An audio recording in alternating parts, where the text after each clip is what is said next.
Hey, I'm Tracy Cook. This is Room 323, where we talk about business, life, and everything in between. Woo! Woo-hoo! What's going on, everybody? This is Tracy Cook, and today I wanted to talk about coaching, specifically client coaching. I had a discussion with a client a few days ago, and they were going through a rough time. There's sometimes when a certain organization has so much power and you have to be certified, or you have to go through their channels in order to be certified to operate, right? And so they were going through that trouble, and we were just kind of discussing the problems, right? And not only discussing the business problems, but the personal problem that it's causing, right? We were discussing their trouble sleeping, their anxiety, what should they do? Should they just quit? They were telling me about how their family reacted to this trouble, and how supportive their family has been throughout this process for them. I was letting them know that outside of consulting, we all do client coaching, right? So what is client coaching? So according to actleader.com, which is a website I just found online, it seemed pretty resourceful. They said the coach's role is to help the client explore their thoughts, feelings, and behaviors to gain new insights, ahas, and perspectives. As a consultant, we live on that aha moment, right? When they finally get it. When I say coach, I also mean teacher or mentor. I don't just mean just a coach. So if you have a teacher, then they're probably doing some coaching with you, right? If you have a mentor of some sorts, then they're probably doing some coaching with you. Those people that led us to become a better version of ourselves. That's how I define coaching, right? So that's what I've seen in my history and in some of the most popular coaches, right? And so when finding a coach or teacher or mentor, demographics doesn't really matter. Right, of course, as a black man, it's good to get the guidance of another black man to kind of help me navigate the world that I live in. But when it comes to finding a coach, it's okay. I think most of my coaches were white men, right? Definitely growing up or in sports. And that's the thing, getting black men in coaching positions and even black women in coaching positions. So who knows who you may meet that'll give you that insight. But be on the search, because more than likely they're searching for you too. When we think of coaching, of course, we think sports. A coach that comes to mind to me is Nick Saban. Right, so if you don't know Nick Saban is an Alabama former coach, and before that, I believe he coached for LSU. Nevertheless, he is regarded as arguably the best college football coach of all time. I would say he's the best football coach of all time. Of course, I probably need to look at some more footage, right? Some of that older footage, but based on my eyes, and what I've seen, he's the best college football coach, hands down. The dominance of Alabama over the past 16, 17 years has been astronomical. Definitely as somebody that lives in Arkansas, you best believe there's a beef with the Hogs and the Roll Tide. I'm talking about him because he's been in the news lately. A few months ago, he decided to leave the game. That's a hot topic. Him actually leaving college football after so many successful years. We all can regard it to his age, right? He's no spring chicken. He's an older man. But nevertheless, he's still an incredible coach. So his reason for leaving is because of NIL deals, right? And the transfer portal. So if you don't know, NIL stands for name, image, and likeness. And so players can now take advantage of their names. And so what they are able to do is get those promotion deals and get those sponsors and get paid from that. Right? And so you got these 18, 19-year-old kid that's a star athlete in college, in the NCAA, and he's, making so much money from stipends, but his jerseys are flying off the racks. They have all these people coming to these college football games, not just because they love their team, but because, hey, we got a dynamite player. The college makes so much money from these players, and for a long time, they weren't getting a piece of it. So, it's no secret that coaches will give their college players a little extra off top to keep them on the game before those NIL deals were around. So there's usually nothing wrong with helping players as a coach, and even if you have students or whoever you're coaching. Coaches always help players get to practice. They help them get food. They were an ear for their troubles. And they were providing advice. That's what coaches do, especially a sports coach. It does become a problem, or it did become a problem, when coaches were giving money and extravagant gifts to persuade these college football players to join the team. It's a problem because their paycheck is based on their performance. Right, so the college football coach is an employee. He's an employee with a really big contract. And as an employee of a business, they want to perform well so they can get paid well. Right, it's that simple. I want to perform well so I can get paid well and bring more money to my household. So sometimes that requires an investment on the employee's end. When you think of that, you think of an employee given time to learn something new. Something to invest into themselves to make themselves better. So that's what usually employees would do when I say they want to invest their own money. They want to invest their money into themselves in order to improve their skills. But that doesn't always happen, right, in sports, or at least back then. So the problem was that coaches were involving money in sports with college students and destroying the competition. Right, so that's what they was pretty much worried about. So if I'm a millionaire already and I'm a college football coach and I want to improve our organization or our team, and hey, I would just give this player however X amount of money, come to this team. I'm paying you and I'm paying your parents.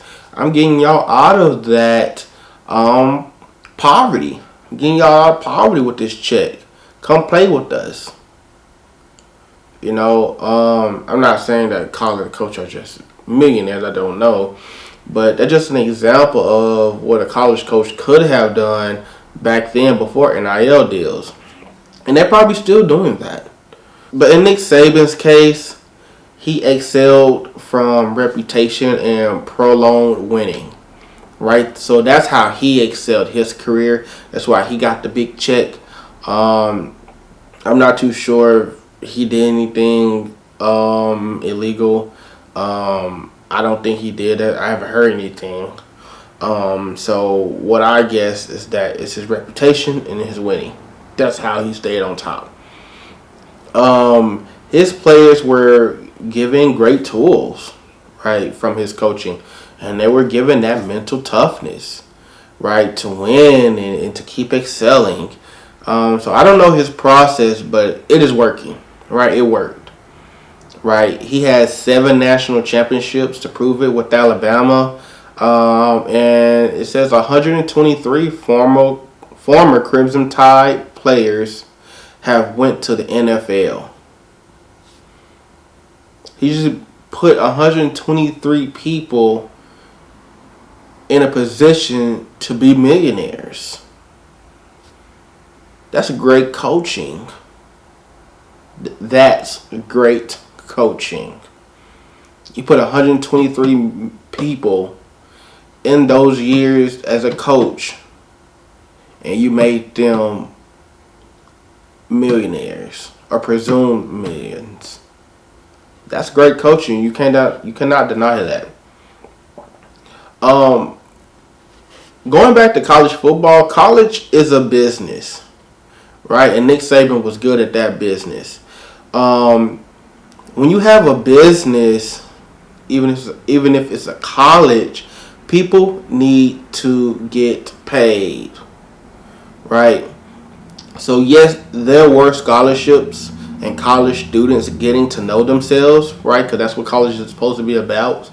Getting to know yourself. What do you want to do with your life? But there's too much money being moved around and made in college sports, right? Especially football, especially basketball. And money was being moved around illegally to keep up. So some colleges just didn't have the reputation or the funds to keep up with teams like Alabama or Georgia or LSU or Texas. And I'm bringing up SEC because I'm from Arkansas. So you asked me, SEC is the best conference. Argue about it with me later. And the transfer portal is also a reason why Nick Saban is leaving. And I kind of want to mention that a little bit too. So that will allow players to leave their team and go into the transfer portal and be transferred to another university. They can go to one team and say, this isn't working out. I'm not getting much PT. I don't like the coaching here. I feel like if I go to this team, I'll be set up enough to go to the NFL and be a second round pick, third round pick, fourth round pick, whichever. Right? And so they can actually do that. And they can go to that transfer portal.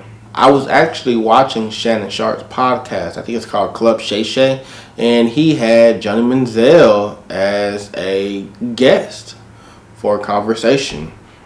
And so we all remember Johnny Manziel as Johnny Football.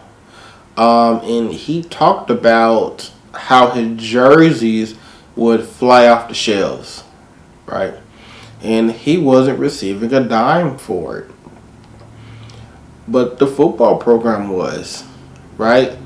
So really imagine how much money he would have made if he even got a percentage of those jersey sales.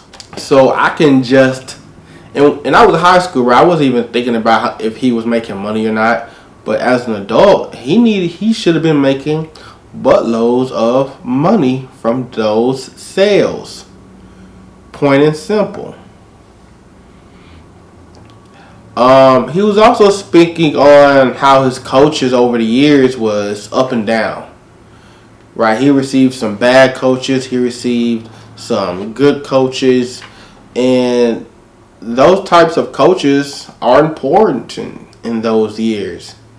You know, definitely when you're in high school and you're in college and you're still young, you're still trying to figure yourself out, and you need some positive people around you. Some people that's going to challenge you. You know, some people that's going to hold you accountable. And Johnny talked about how sometimes he received a coach like that, But a lot of times he didn't receive a coach like that. They just kind of let him go. And he talked about how some of that was his fault as well. It kind of made me remember my high school coaches. I was in a wrestling program between 2011 to 2015. I had 3 wrestling coaches all at once, and we had a pretty successful program, the wrestling team was. And so in high school, wrestling was my way out. It was something that taught me hard work. It gave me a family away from my family, and I learned a lot. Our team won 2 titles, so I got 2 state rings from wrestling. But even so, I was never on the state wrestling team. Right? I never actually wrestled at state, even though being part of the team. So what did that look like? Well, I failed. Right? I failed all 4 years. And the big reason why I wasn't able to make that happen to wrestling state was because I wasn't maintaining my physical and mental health. Right? I wasn't going to sleep. If I hurt myself, I'm keep going harder and harder, and maybe my body will fix itself once I go to sleep. And I wasn't really practicing good health tips. My body would just go out on me. I would just keep running on fumes, and I was just destroying my body. Right? And even in wrestling, you have to cut weight sometimes. So I was doing a lot of cutting weight. Even though I was a growing boy, I'll still try to cut my weight in order to wrestle at a lower weight class because I wanted to win. Of course, in hindsight, doing all that, it didn't help me win at all. I possibly could have did a lot more winning if I wrestled at my weight class. Right? But that's a lot of pressure in combat sports. And like I said, you want to win. Despite failing, I learned a lot from my coaches. I failed. My coaches didn't fail. Right? My coaches succeeded. I failed at my own goals. But through all that failure, I had to experience humility. I had to experience humility. I had to go to school the next day without wrestling at state. I had to go face, the world. In hindsight, nobody cares. But at the time, I cared. So it took me a while to get over that. I don't think I got over that until halfway through college. Because I had to learn that wasn't my destiny. I wasn't meant to win. If I was meant to win, I would have won. I would have went out there to state. But that wasn't my destiny. That's not what I was meant for, And me accepting that pushed me so far ahead mentally and emotionally, right? So I'm glad I experienced that humiliation. And I'm glad that my coaches was still there with me through that humiliation. And so I put a lot of faith in them, and they delivered wholeheartedly. Another coach I want to talk about is actually a manager. My first manager at my first job. My first job was when I was 17 years old. I started working at a Cinemark. And so, of course, 17, working at a Cinemark, free sodas, free movies, free popcorn. I just found the gold mine, right? I'm thinking, I got a job here. I can get a girl and we can go on free movies. I am set.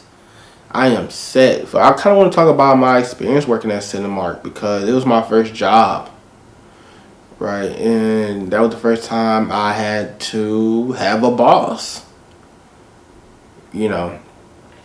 And the experience working at Cinemark was well enough.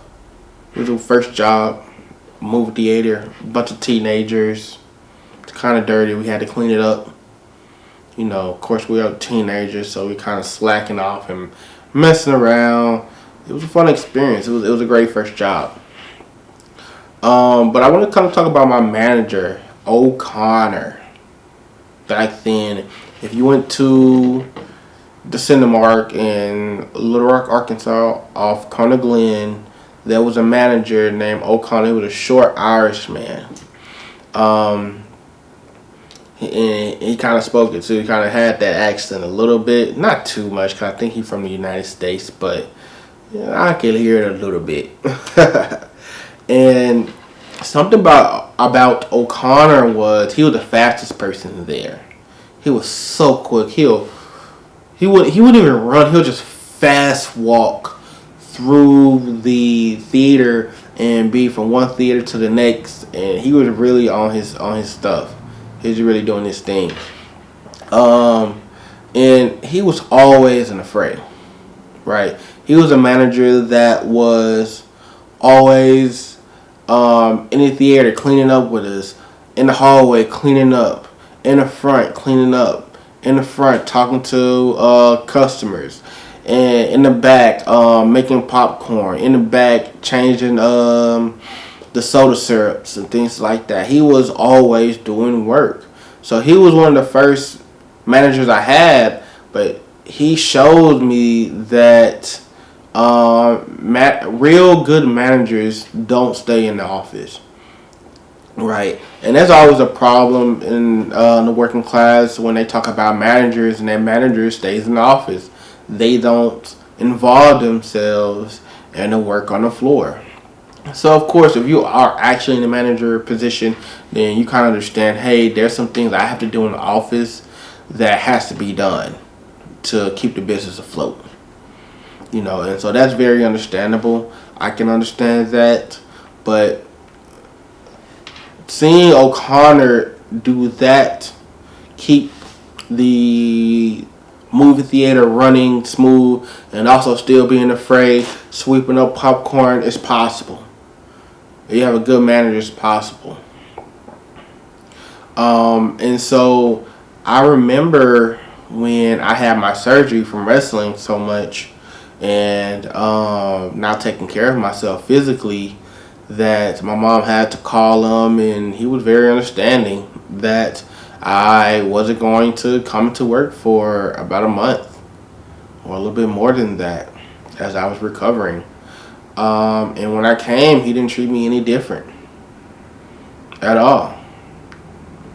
I remember working there, and I was a kid, and I jumped over the counter and I broke one of the terminal screens, like the cash register terminal. I accidentally slammed it on the table trying to jump over the counter, and it just broke, and I thought I was about to lose my job. I told him, hey, can I pay for this with my check? He said, your check probably won't be able to pay for it. I'm like, oh no. I thought I was about to lose my job. But he kept me, and I stayed there for about another year. He was very understanding. We talked about it, and he didn't really treat me any different, right? He still treated me with respect.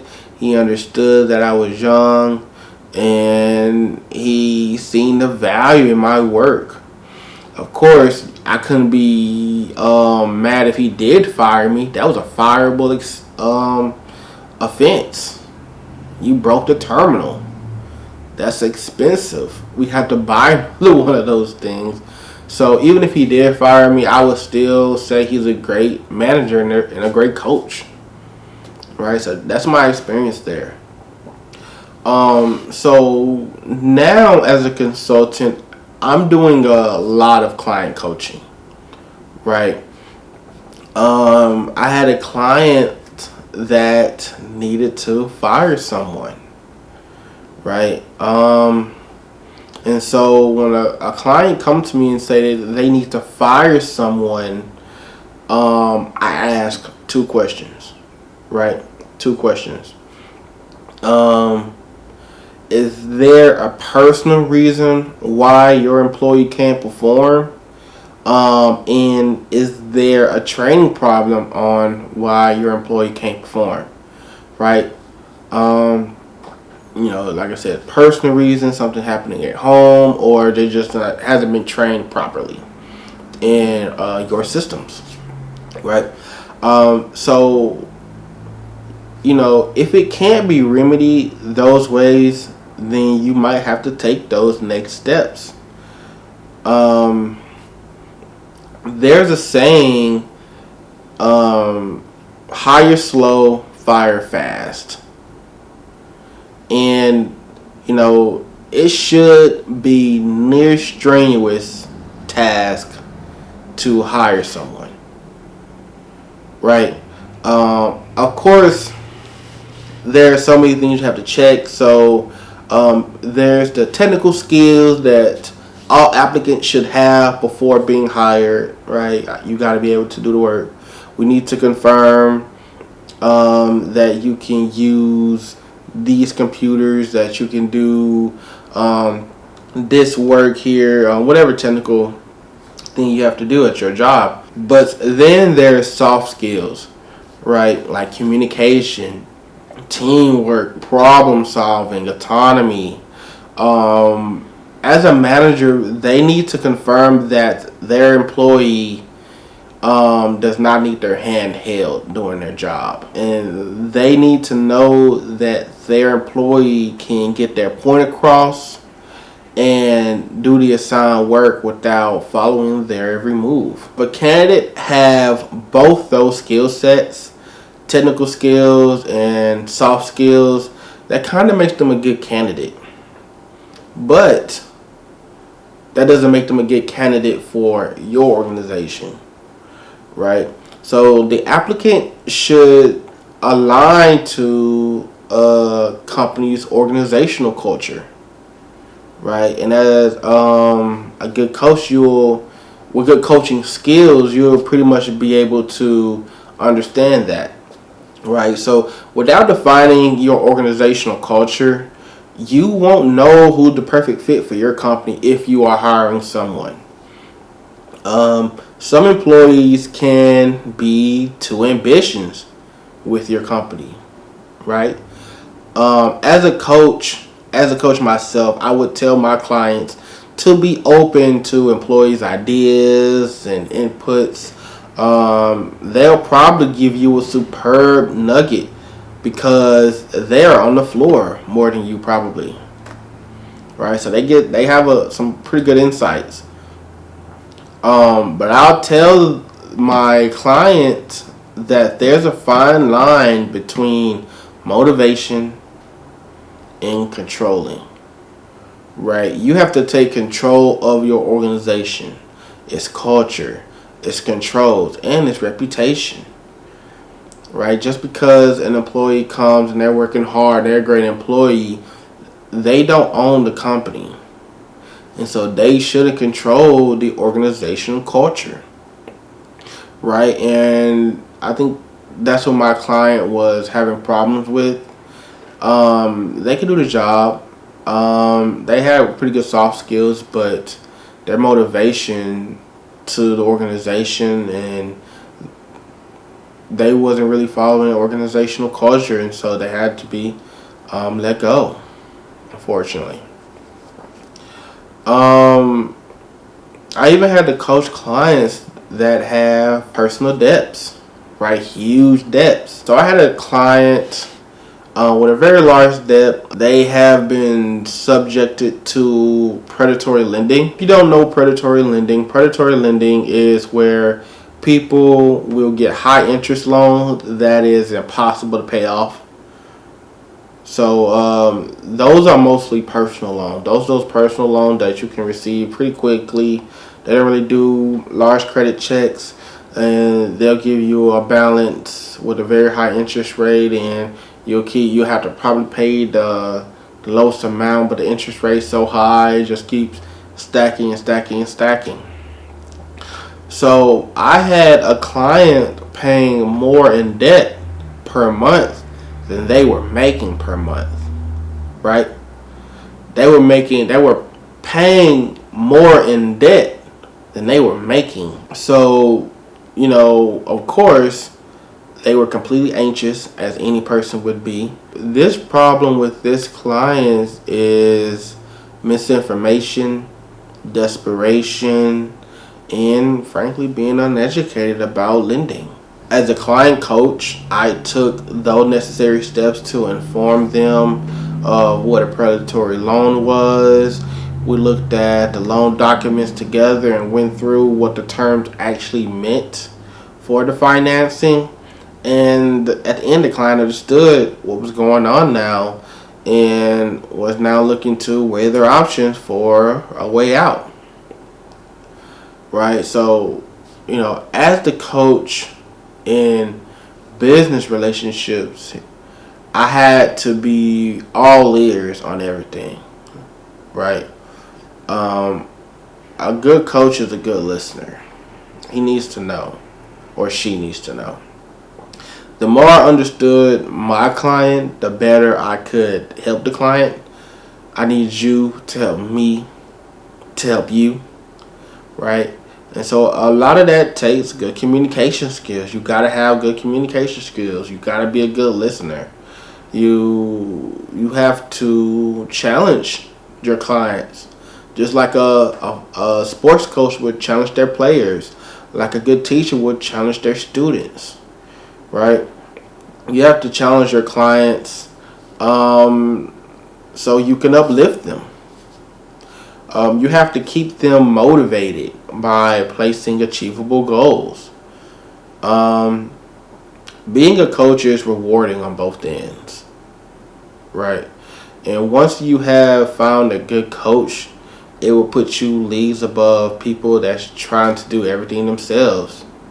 Right, and that's a big fault of people, is trying to do everything themselves. And when you actually find a good coach, mentor, teacher, they'll pretty much let you know that, hey, I'm here for you. I can help you achieve your dreams. So don't shut nobody out. Listen to me. Look what I'm doing. Take my advice. If I need to help you here, I can. If I need to help you there, I can. That's a good coach, and so take advantage. And if you don't have a good coach, or you never had a good coach, be a good coach. Somebody needs it. Somebody needs it. So, yes, thank you for coming to Room 323 today. We talked about client coaching. Of course, like and subscribe. Thank you, Fly Coast Studios, for allowing us to film in your studio. And yeah, talk to you later. Bye-bye.